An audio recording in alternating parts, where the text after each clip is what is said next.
Hey everyone, welcome back to another week of the Cyber Unfiltered call. Bob, we got Chris, and we got Matt. And Hey. and last week we kind of we ended the call saying we were going to talk about SASE. I'm not sure if we really mentioned what SASE was, but that's where we are, and that's not an Australian cattle dog. All of So- my daughters are very sassy. And yeah, and to Bob's point, my dog is an Australian cattle dog, and he's Different very kind of sassy. He's very sassy. So Okay. food time Maybe is someone sassy should time. define what sassy we're talking about. Oh, well, I mean, we're talking about a secure So- access service edge. That would What be is- it. now That what- would be the now what- SASE we're talking about today. Now, what does that mean? What's that? It's a mouthful. Yeah. Well, last week we were talking about VPNs, the traditional legacy way of accessing your network from remote, right? And SASE is a replacement for that. Let's think of an analogy here. Let's say you want to connect to your home. Like you're in your house, that's your network, and you want to connect to your network at home. You can use a VPN to do that. You could be someplace else. You can connect to it just the same way as you connect to your office. But now let's look at a business case. You have your office and you have people VPNing in, but how many tools and software apps do you use that aren't in your office anymore? They're in the cloud, right? Or if you have Most multiple of 'em. locations, yeah, most of them, right? What if you have multiple locations? Okay, so the perimeter, which would normally be your office or your home, is now been expanded way outside of that. So SASE gives us an opportunity to say, hey, if we put everybody on this, our network is everywhere. It doesn't have to just be in our office. We can be connected to it everywhere and increase our security at the same time. Because Done right. Nobody- Security is at its core.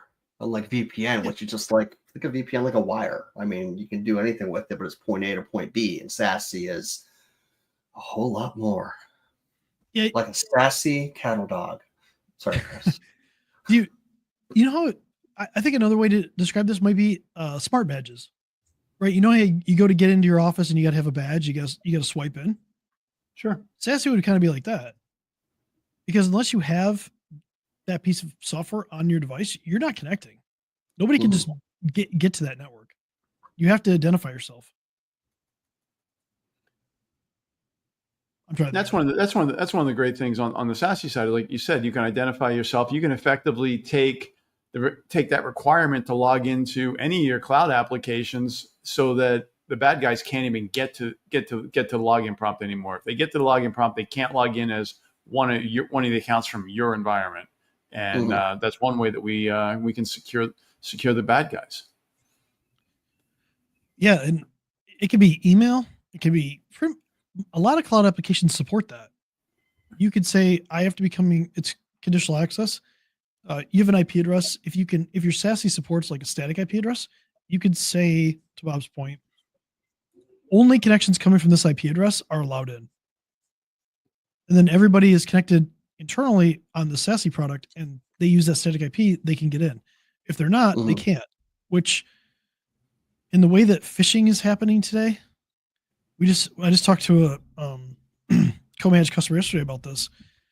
They had an email business email compromise, and it looks like somebody clicked on a phishing link, got presented with what looked like a Microsoft login page, went through, logged in, submitted their multi-factor authentication.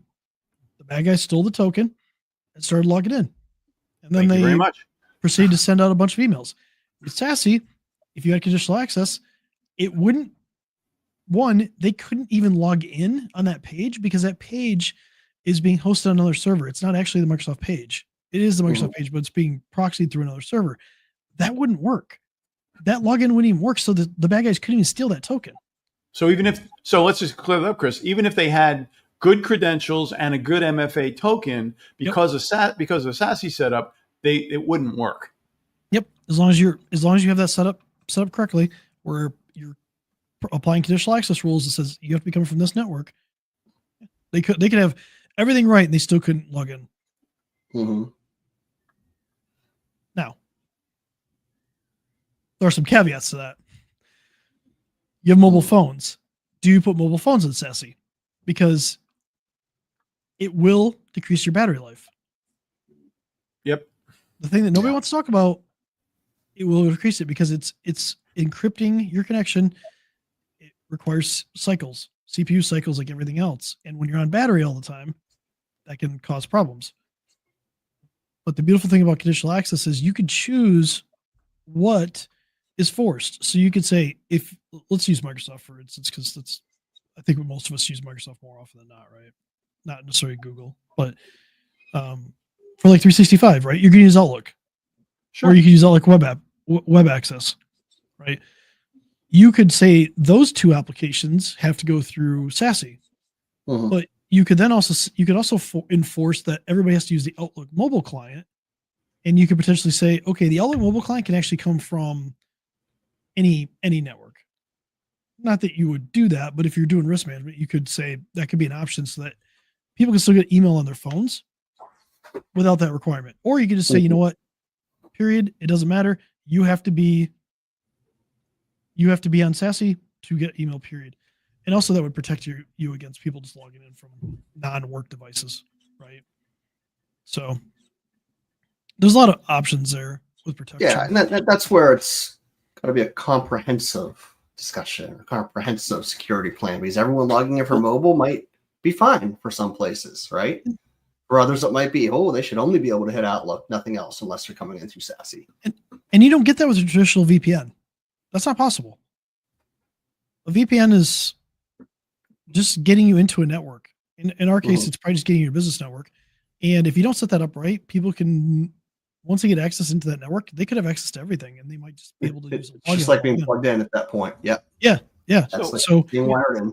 One of the things that I like to stress with people when we're talking SASE is, you might, in the past, we used to spend a lot of money and put really high-end firewalls in the office environment.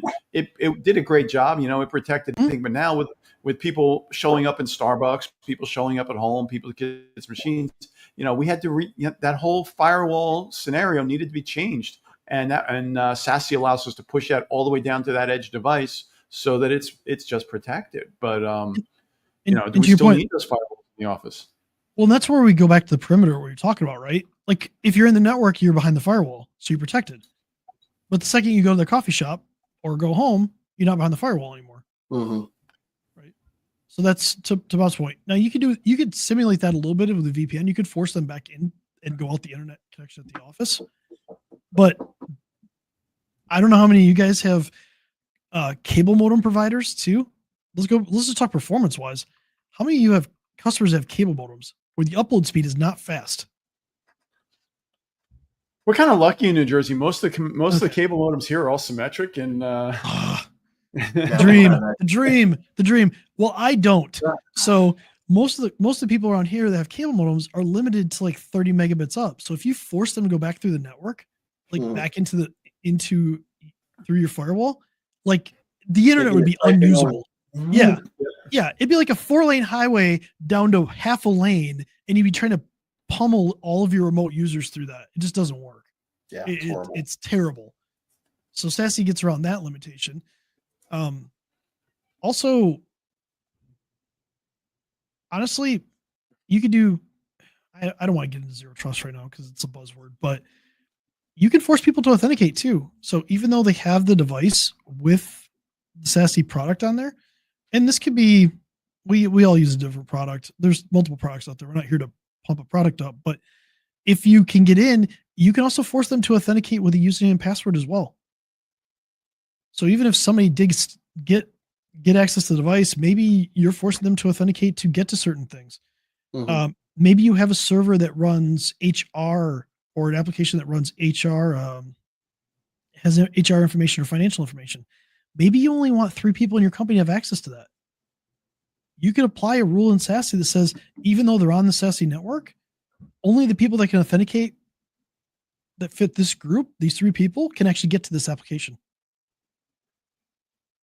Perfectly. It's something that we can do. Yeah, that we can't do with a traditional network. So this is really like futuristic stuff for a lot of people. I don't see it. I haven't seen it really deployed as much in like small and medium enterprises as we're doing it, and we like you guys and us. And yeah, I think to your point, you could buy cheaper firewalls because you're pushing all that network traffic through there that you can do a lot more security without spending thousands upon thousands of dollars on hardware firewalls that actually don't provide as much protection as you think. Yep. And the other thing is that we're removing that single point of failure that these businesses are having by setting up their own little private VPN, because if that office goes away, nobody can work. And the fact that we're running, the SASE is all cloud-based at this point. It's, multiple redundant data centers that we would never be able to build. Customers wouldn't even be able to afford that environment if they had to build it themselves. Yeah. So I think the way that we talk about this from a business standpoint. So let's say you're a business and you want to implement this. Something that we said excited you about making sure that you're more secure. You want to do specific things. Let's say you want to limit who can access your email. I look at this as like a 3-phase approach, right? Phase 1 would be, let's just pick one application to kind of implement this on. Phase 2, you maybe, and then we'll deploy it, and then you test it, make sure it's good. We could do this. We don't have to do this for everybody in the company. Maybe you want to just try it out with a couple people. 100% possible. Sure. Once you get that rolled out, phase 2, then now you expand it to more apps. And maybe you enforce some different checks, but not every app will support this. Be aware of that. So the vendors you pick are going to matter. We know that Microsoft and Google can support this, so we're good. Not every vendor can support that, but the ones that can, we should definitely do that. And then once you get through that, phase 3 might be reassessing what applications you use. Maybe you want to enforce this for a lot of things. You want to have these IP restrictions, or at that point, you just retire your traditional VPN access. You say, you know what, this is no longer needed, and boom, you're cut over. And now you're a much more agile company. You can expand quicker, right? You can roll out a new office in very minimal time, especially as you start moving more and more workloads to the cloud, or to maybe like hosted a data center of some sort. But that's how I'd approach it from a business standpoint. I would just pick one app, one critical app that you need. Well, you have to be methodical about it, because if you try and do everything, the project's just going to fail. But and it's not all or nothing. I like that. Start somewhere, do something. Yeah, and to be fair, email's probably your single biggest security risk in your business at this point. So it's a really good one to move. And also, when you do this, there will be one account that does not have this applied. That's called a break glass account. We want to make sure that we can get in just in case something happens to the vendor. Not that that's common. Someone could have locked himself out once or twice. Not that that's common. It's happened. but it's possible, and it can happen. So there's a good architecture around that. Yeah, start with one app, try it. We'd love it. We've implemented it for a majority of our customers, and they love it. They can go anywhere in the world, be safe. They can go to any coffee shop. They can be safe, and we've made their email just safer by leveraging it. So why don't we just close this out and tell people if they, if you want to learn more about SASE, talk about SASE for your environment, just DM any of us the word SASE, SASE, and we'll reach out, have a little conversation, and go from there. And I'll take a video of my dog Riley and being SASE, and I'll send it back to you. Cool. Well, I'll catch you guys next week, and we'll go. It's good.